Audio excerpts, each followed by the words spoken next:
제 오피스에 가면 화분들이 몇 개가 이렇게 있습니다. 어느 날 화분 하나가 시들어 보이는 겁니다. 그래서 옛날 같으면 어떻게 했겠습니까? 이 화분이 왜 시들지? 하고서 식물 도감을 찾아서 이 화분이 무엇인지, 어떤 식물인지, 그리고 그 시든 이유와 치료 방법을 공부를 하고 어떻게 좀 했겠지만 제가 어떻게 했겠습니까, 여러분? 바로 사진을 찍어서 챗 GPT한테 물어봤습니다. 그랬더니 그 식물이 어떤 식물인지, 그리고 시들어 보이는 이유가 무엇인지, 그리고 어떻게 해야 하는지 아주 친절하게 알려주는 겁니다. 여러분, 예전처럼 전형적인 방법으로 공부를 해서 지식을 쌓는 시대는 이제 지난 것 같습니다. 여러분, 그렇지 않습니까? AI라고 하는 것이 우리 손안에 있으니 물어보면 되는 세상이 되었습니다. 그것이 어디 지식뿐만입니까? 창작에 있어서도 마찬가지입니다. AI의 도움은 엄청난 것 같습니다. 예전에는 아는 것이 힘이라는 속담이 있었는데 이제는 그 지식의 힘이 평준화가 되어가고 있습니다. 전문 분야라고 하는 부분도 AI로 인해서 이제는 누구나 쉽게 접근할 수 있는 분야가 되고 있습니다. 모르는 것이 약이다라고 하는 말도 있었는데 이제는 모를 수 없는 세상이 되었습니다. 몰랐다라고 말을 못하죠. 바로 물어보면 되는 것이기 때문에 그렇죠. 이렇게 지식적인 면에서는 평준화가 된 것이지요. 여러분, 이렇게 AI로 인해서 모든 질문에 답을 주는 세상, 즉 지식이 이제 만연하게 된 이 세상 속에서 주님을 아는 지식은 어떠한가? 여러분, 우리의 신앙생활은 무엇이고 믿음 생활은 무엇이고 주님을 안다라고 하는 그 지식은 무엇인가라고 하는 질문을 갖게 됩니다. 한 가지 우리가 확실히 알아야 할 것은 신앙생활은 진리를 추구하며 따르는 삶이라고 하는 것이지요.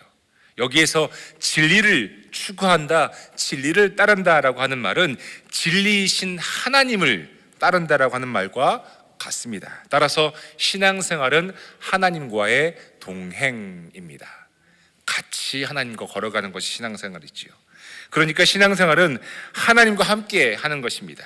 AI가 우리를 돕고 지식적인 면에서 우리의 지식을 충족해주고 이제는 휴머노이드라고 하는 인간형 로봇이 인간을 돕는다고 하더라도 우리의 존재의 가치는 하나님과의 동행에 있습니다. 여러분, 동의하십니까?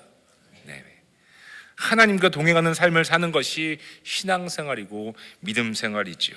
하나님과의 동행이 없다면 아무리 우리가 무언가를 이루고 성취했다고 하더라도 AI가 모든 지식적인 면에서 인간을 돕는다고 하더라도 결국 남는 것은 하나님 없이는 다 허무밖에 없습니다. 하지만 하나님과 동행이 있다면, 즉 신앙이 있다면 내가 이루고 성취하는 것과는 무관하게 우리의 존재의 가치는 하나님 안에서 발견되는 것이지요. 그러하기에 세상이 변하고 AI가 나오고 시시각각으로 새로운 기술로 인해 인간의 삶에 큰 변화가 오더라도 우리가 우리 스스로에게 물어야 할 가장 중요한 질문은 내가 지금 하나님과 동행하고 있는가 하는 질문입니다. 천지가 변하고 세상이 바뀌어도 변치 않는 진리가 있는데 그것은 우리가 하나님으로부터 지음받은 존재라는 사실이고, 따라서 우리의 존재의 가치는 하나님을 떠나서는 발견될 수 없다는 것이지요. 그렇다면 하나님과 동행하는 삶, 이것은 우리의 선택이 아니라 당연한 것이어야 합니다. 당연한 것이어야 하지요. 그런데 당연해야 할 이 삶을 살지 못할 때 안타까운 인생이 되는 것이죠.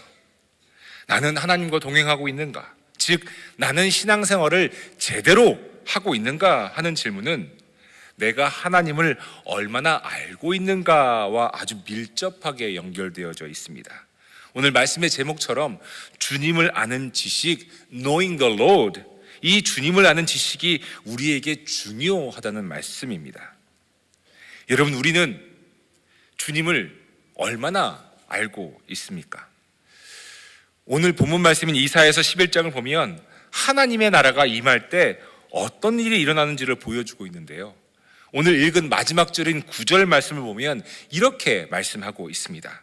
나의 거룩한 산 모든 곳에서 서로 해치거나 파괴하는 일이 없다. 물이 바다를 채우듯 주님을 아는 지식이, 여러분 뭐라고요? 주님을 아는 지식이 땅에 가득하기 때문이다. 이 구절은 완벽한 평화를 말씀하고 있습니다. 그런데 우리 아까 이제 변 목사님께서 읽어주셨지만 이 구절의 앞절을 보면 이리가 어린 양과 살고 표범이 새끼 염소와 함께 눕고 송아지와 새끼 사자와 살찐 짐승이 함께 풀을 뜯고 어린아이가 이것들을 이끌고 다니고 암소와 곰이 서로 친구를 하고 젖먹이 아이가 독사의 구멍에서 장난을 치고 그래도 살무사의 구멍에 손을 넣어도 물리지 않는다라고 전하고 있습니다. 여러분, 약육강식의 법칙이 통하지 않는 절대 평화를 말씀하고 있지요. 예전에 부르던 찬양이 있습니다. 아시는 분들이 있으리라 생각합니다. 이렇습니다. 사막에 샘이 넘쳐 흐르리라. 여러분 이 찬양 아십니까? 사막에 꽃이 피어 향내 내리라. 주님이 다스릴 그 나라가 되면은 사막이 꽃동산 되리. 사자들이 어린 양과 뛰놀고 어린이도 함께 뒹구는 참사랑과 기쁨의 그 나라가 이제 속히 오리라. 주일학교 때 배운 게 참 무섭습니다. 잊혀지지가 않네요. 예. 여러분, 하나님의 나라를 선포하고 있는 말씀이지요. 서로 해치거나 파괴하는 일이 없는 완벽한 그리고 절대적인 평화가 있는 하나님 나라를 선포하고 있지요. 그런데 이 하나님의 나라가 왜 그리고 어떻게 임하는가에 대해서 말씀은 물이 바다를 채우듯 주님을 아는 지식이 땅에 가득하기 때문이라고 말씀하고 있습니다. 여러분, 주님을 아는 지식이 무엇일까요? 주님을 아는 지식이 과연 무엇일까요? 사랑하는 교회 여러분, 주님을 알면, 주님을 아는 지식이 땅에 가득하면 약육강식의 세상의 법칙이 통하지 않습니다. 참 평화, 참 자유가 임합니다. 우리가 주님을 알면, 주님을 아는 지식이 우리 안에 가득하면 세상의 법칙이 우리의 삶을 지배하지 못합니다. 세상의 법칙이 여러분 무엇입니까? 성공해라, 더 노력해서 이루어라, 목적을 달성해라, 꿈을 이루어라가 아닌가요? 이러한 세상의 법칙은 여전히 약육강식의 법칙입니다. 강한 사람이, 똑똑한 사람이, 능력이 좋은 사람이 대접받고 인정받는 세상 말이죠. 그런데 주님을 알면, 주님을 아는 지식이 우리 안에 가득하면 이러한 세상의 법칙에 따라 살지 않는다는 말씀입니다. 사자가 어린 양과 뛰놀고 아이들이 독사의 굴에 손을 넣어도 물리지 않고 암소와 곰이 친구가 되는 세상, 똑똑하고 능력이 있고 강한 사람이 인정받는 세상이 아니라 주님을 아는 지식이 가득한 세상, 바로 하나님의 나라를 우리가 살 수 있다는 말씀이죠. 우리가 주님을 알면 말입니다. 주님을 아는 지식이 우리 안에 가득하면 말이죠. 교회 여러분, 주님을 안다는 것이 무엇을 의미할까요? 주님을 아는 지식이라는 뜻이 무엇일까요? 우리의 머리로 주님을 아는 것을 의미하는 것일까요? 예전에 제가 필리핀에 선교사로 있었을 때 제가 사는 이 마을의 사람들을 만나면 교회에 나오라고 초대했었습니다. 여러분, 필리핀은 아시다시피 카톨릭 국가입니다. 그래서 문화적으로, 사회적으로 이미 기독교화가 많이 되어 있는 나라이지요. 그래서 필리핀 사람들은 기본적으로 교회에 대한 존중의 마음을 가지고 있습니다. 그런데 문제는 이것입니다. 제가 교회에 나오라고 하면 이렇게 말을 합니다. 파스터, 저를 패스터를 파스터라고 부릅니다. 파스터, I know God created the world. I know Jesus Christ died for us. 하나님이 천지를 만드셨고 예수가 나를 위해 죽었다는 거 나 알아, 파스터. 그런데 여기까지입니다. 알고 있다는 것, 하나님이 천지를 만드시고 예수님이 나를 위해 죽으셨다는 것을 아는 것이 머리에 그치고 마는 것이지요. 그 아는 것이 도리어 하나님을 정말 만나고 하나님을 예배하는데 걸림돌이 되기 쉽다는 말씀입니다. 이것이 어디 필리핀 사람들만의 일이겠습니까? 여러분, 우리도 마찬가지입니다. 교회 오래 다닌 분들일수록 조심해야 하는 것이 내가 알기 때문에 이만하면 되었다고 여기는 마음입니다. 목회자가 조심해야 될 것이, 장로님들이 조심해야 될 것이, 교회를 오래 다니시는 분들이 조심해야 될 것이 내가 알고 있어 라고 하는 마음입니다. 아는 것이 도리어 진정한 신앙생활의 믿음 생활의 걸림돌이 될 수 있다는 말씀이죠. 머리로 알고 있는 것 말입니다. 주님을 아는 지식, 이 말을 구약 성서의 원어인 히브리어로 보니까 데아 에트 야훼라고 하는 말이 있는데요. 여러분, 야훼라고 하는 말은 아시죠? 하나님이라는 뜻이지 않습니까? 그런데 앞에 있는 데아라고 하는 그 데아라고 하는 명사인데요. 이 데아라고 하는 말은 지식, 이해라고 하는 말입니다. 그런데 이 데아라고 하는 그 명사는 사실 어느 단어에서 파생되어 왔냐면 야다라고 하는 동사에서, 안다라고 하는 동사에서 파생되어 왔는데, 여러분, 이 야다라고 하는 뜻을 이해하는 것이 굉장히 중요합니다. 이 야다라고 하는 말은 단순한 정보로서의 지식을 의미하는 것이 아닙니다. 야다라고 하는 말은 인격적으로, 관계적으로, 체험적으로 아는 것을 의미합니다. 따라서 주님을 아는 지식의 본래의 의미는 하나님을 인격적으로, 관계적으로, 체험적으로 알고 하나님의 뜻과 성품을 이해하는 관계적 지식을 의미하죠. 마치 엄마가 갓난 아이를 알고 있는 것처럼 말입니다. 주님을 아는 지식은 단순히 신학적 정보나 교리적 이해가 아니라 하나님을 실제적으로 체험하는 하나님에 대한 인식을 가르칩니다. 가장 쉬운 말로 말씀드리자면 하나님을 경험적으로 아는 것을, 하나님을 체험적으로 아는 것을 야다라고 합니다. 주님을 아는 지식이 가득하면, 즉 주님을 체험적으로 알면, 하나님을 매일 경험하게 되면 그곳이 하나님의 나라이고 그곳에 세상의 법칙이 들어설 수 없는 하나님의 나라의 법칙인 소망과 평화와 기쁨과 사랑을 따라 살게 된다는 말씀이죠. 사랑하는 교우 여러분, 여기 질문이 하나 생깁니다. 하나님을 알기 위해서는 어떻게 해야 할까요? 하는 질문 말입니다. 어떻게 해야 하나님을 알 수 있을까요? 어떻게 해야 하나님을 경험할 수 있겠습니까? 그런데 이 질문에는 함정이 있습니다. 왜냐하면 하나님을 경험하기 위해 마치 내가 무언가를 해야 하고 또 내가 어떤 노력을 해야 한다는 전제가 깔려 있는 질문이기 때문에 그렇습니다. 하나님을 경험하는 것조차도 여전히 세상적 논리로, 세상적 법칙으로 이해하려는 습성이 우리에게 남아있다는 증거이지요. 우리의 노력으로 하나님을 만날 수 있습니까? 정말 노력이 부족해서 하나님을 알지 못하는 것인가요? 여러분, 우리가 가끔 하는 말들 중에 여전히 우리의 노력, 우리의 헌신, 우리의 다짐이 중요하다는 인식의 말들이 있습니다. 예를 들어 이것입니다. 원하는 무언가가 있는데 그 원하는 바를 위해서 기도를 했습니다. 그런데 그 원하는 바가 뜻대로 되지 않았습니다. 그럴 때 이렇게 말을 합니다. 기도가 부족했나 봐. 정성이 부족했나 봐. 그 말을 하시는 분의 심정은 어느 정도 이해는 되지만 여전히 우리의 노력이 중요하다는 인식이 그 말 안에 담겨 있지요. 문제는 노력이 아닙니다.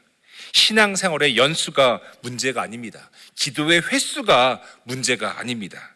주님을 아는 지식은 내가 교회를 몇 년 다녔는지와 무관합니다. 내가 받은 직분과도 무관합니다. 주님을 아는 지식은 내 종교 생활과도 무관합니다. 그럼 주님을 아는 지식을 어떻게 내가 가질 수 있을까요? 어떻게 주님을 경험적으로, 체험적으로, 관계적으로, 인격적으로 우리 주님을, 우리 하나님을 만날 수 있을까요? 사랑하는 교회 여러분, 주님을 아는 지식, 주님을 경험적으로, 인격적으로, 체험적으로 아는 것, 이 또한 하나님의 은혜로만 가능합니다. 우리의 노력이 아닌 하나님의 은혜로만 가능하지요. 철저하게 그러합니다. 내가 하나님을 만날 때 하나님을 만나는 주체가 내가 아닙니다. 하나님이십니다. 하나님이 만나 주셔야 하는 것이고 하나님께서 하나님을 아는 지식을 우리에게 주셔야 하는 것이지요. 엄청난 노력이 있어야, 머리가 좋아야, 실력이 있고 능력이 있어야, 교회를 오래 다녀야 하나님을 만나는 것이 아니라 하나님께서 만나 주셔야 만나는 것이지요. 여러분, 우리가 내가 선택해서 주님을 믿는다고 생각하십니까? 내가 여러 종교 중에서 기독교를 선택했고 이것은 전적인 나의 선택이라고 생각하십니까? 아닙니다. 우리의 선택이 아닙니다. 내가 주님을 먼저 붙잡은 것이 아니라 주님께서 먼저 나를 붙잡으셨고 주님께서 나를 먼저 선택하신 것이지요. 내 상태, 내 조건, 내 상황과 무관하게 주님께서 나를 붙잡으신 것이지요. 여러분, 이것을 뭐라고 부르죠? 내 상태, 내 조건, 내 상황과 관계없이 하나님이 나를 먼저 붙잡으신 것, 하나님이 나를 먼저 선택하신 것, 하나님이 나를 먼저 이렇게 붙잡으신 것, 여러분 그걸 뭐라고 합니까? 그거를 은혜라고 하죠. 은혜. 예수님도 요한복음서에서 이렇게 말씀하고 계십니다. 너희가 나를 선택한 것이 아니라 내가 너희를 택하여 세운 것이다. 사도 바울도 빌립보서에 이렇게 말씀하고 있죠. 그리스도 예수께서 나를 사로잡으셨으므로 나는 그것을 붙들려고 쫓아가고 있습니다. 먼저 주님이 나를 잡으신 것이지 내가 주님을 잡은 것이 아니지요. 그러니 내가 주님께 붙잡힌 바 되온 것이지요. 그러니 여러분, 주님을 아는 지식은, 주님을 만나는 것은, 주님을 체험적으로, 경험적으로, 인격적으로, 관계적으로 만나는 것은 하나님께서 주시는 은혜요, 은총입니다. 제가 와시탄 한인교회를 섬기는 목사로서 간절히 바라고 구하는 것은 여러분 이것입니다. 우리 와시탄 한인교회 교회를 다니시는 모든 교우님들이 하나님께서 주시는 하나님을 아는 지식, 하나님을 인격적으로, 관계적으로, 체험적으로 만나는 것, 우리 하나님께서 여러분들을 각자 한 명 한 명을 만나주시는 것, 여러분 그것이 제가 여러분들을 위해서 간절히 바라는 소망 중에 하나이지요. 그런데 여러분, 하나님을 아는 지식은, 그러니까 하나님을 만나는 은혜는 하나님의 절대적 주권, 하나님의 은혜, 하나님의 은총에 속하지만 성경을 이렇게 보면 하나님을 만나는 데 있어서 어떤 특별한 통로 혹은 특별한 시간이 있는 것 같습니다. 여러분, 언제 하나님께서 여러분들을 만나주셨나요? 하나님을 만나보신 여러분들 혹시 언제 하나님께서 여러분들을 만나주셨습니까? 일이 다 잘 풀릴 때, 여러분들이 계획한 일들이 다 잘 될 때 하나님이 여러분들을 만나주셨습니까? 아니면 어려움 속에 있을 때, 고난과 역경 속에 있을 때 하나님이 여러분들을 만나주셨나요? 저는 제가 경험해 보니까, 제가 하나님 만나보니까 고난 때이시더라고요. 고난 때, 역경 속에 있을 때입니다. 질병 속에 있을 때입니다. 어려움 속에 있을 때이지요. 특별히 길이 보이지 않을 때. 우리 인간이 여러분 그렇습니다. 일이 잘 풀릴 때는 하나님을 간절히 찾지도 않습니다. 그런데 일이 안 풀릴 때 하나님을 찾죠. 건강할 때는 그리 신실하지 않을 때가 많습니다. 그런데 아프면, 정말 아프면 하나님 앞에서 신실해집니다. 평상시에는 성경을 잘 읽지도 않고 기도도 잘 하지 않습니다. 그런데 문제가 생기면 성경도 읽고 기도도 하지요. 사랑하는 교우 여러분, 고난은 하나님께서 우리를 만나주시는 시간입니다. 하나님을 아는 지식은 고난 중에 주어질 때가 많이 있습니다. 그러니 교우 여러분, 고난 중에 계십니까? 어려움 가운데 계십니까? 더 하나님을 구하시기 바랍니다. 만나달라고 구하시기 바랍니다. 예수님이 지나갈 때 아팠던 그 병자들이 다윗의 자손 예수여 나를 긍휼히 여겨 주시옵소서라고 소리치며 예수님을 불렀던 것처럼, 아픔 가운데 있습니까? 고난 가운데 있습니까? 하나님 만나달라고 더 구해야 합니다. 어려움이 있을 때 더 성경 보는 것, 더 기도하는 것 좋습니다. 평상시에 그렇게 못했더라도, 물론 평상시에 그렇게 했으면 더 좋았겠지만, 평상시에 그렇게 못했더라도 어려움을 겪을 때 더 기도하고 더 하나님께 매달려야 합니다. 더 하나님을 구하시길 바랍니다. 더 하나님을 찾으시기를 바랍니다. 주님을 아는 지식, 하나님을 인격적으로, 관계적으로, 체험적으로 알게 해달라고 구하시는 겁니다. 고난은 하나님께서 우리를 만나주시는 시간이기 때문에 그렇습니다. 그렇기 때문에 어려움의 시간이, 고난과 역경의 시간이 결코 우리에게는 나쁜 것만은 아닙니다. 왜냐하면 하나님을 아는 지식을 은혜로 받는 시간이 될 것이고, 하나님을 정말 인격적으로, 관계적으로, 체험적으로 아는 시간이 될 것이기 때문에 그렇습니다. 만약 여러분들이 저에게 목사님은 하나님을 만나셨습니까? 라고 물으신다면 저의 대답은 무엇일까요? 혹시 당연히 목사님은 만났겠지 생각하시는 것 아닌가요? 교회 여러분, 우리가 주님을 아는 지식, 즉 주님을 안다, 주님을 만났다라고 하는 것을 어떻게 내가 알 수 있을까요? 나를 지으신 하나님을 내가 만났다, 내가 하나님을 안다라고 할 때 그 만났다고 하는 것, 하나님을 안다는 것의 근거는 무엇이고 어떻게 증명할 수 있겠습니까?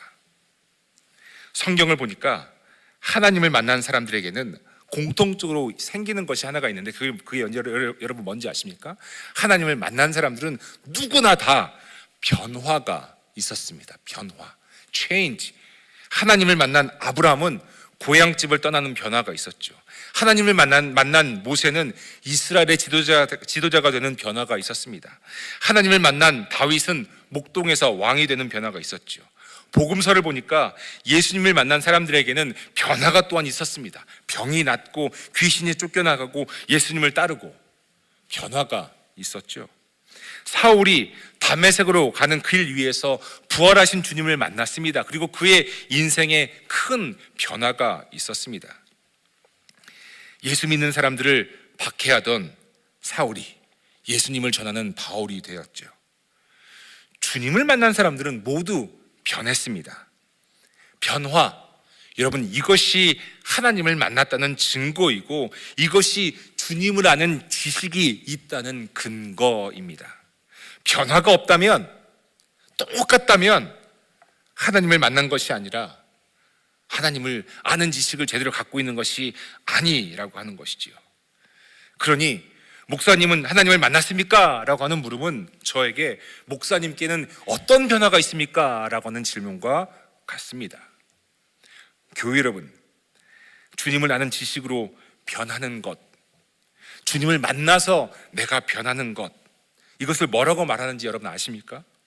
하나님을 만났기 때문에 일어난 변화 말입니다. 이리가 어린 양과 함께 살고 표범이 새끼 염소와 함께 누우며 송아지와 사자가 함께 지내고 아이가 독사굴에 손을 넣어도 물리지 않는 변화, 주님을 아는 지식이 가득해서 일어난 이 변화를 여러분 뭐라고 하는지 아십니까? 이 변화를 회개라고 합니다. 회개. 교우분들 가운데 회개를 죄의 고백이나 뉘우침으로만 알고 계시는 분들이 계십니다. 그러나 회개는 죄의 고백이나 뉘우침만을 의미하는 것이 아닙니다. 그보다 훨씬 큰 의미입니다. 회개의 본래의 뜻은 변화를 의미합니다. 회개를 헬라어로 메타노이아라고 말을 합니다. 여기에서 메타라고 하는 말은 change라는 말이고요, 노이아라고 하는 말은 mind, thought라고 하는 뜻이 됩니다. 따라서 회개는 마음을 바꾸고 생각을 바꾸는 것을 의미하죠. 내 신념을 바꾸는 것을 의미합니다. 내가 가지고 있는 고집을 바꾸는 것을 의미합니다. 내 생각과 내 마음이 바뀌는 것, 그것이 회개이지요. 그런데 여러분, 마음이 쉽게 바뀝니까? 생각이 쉽게 바뀌나요?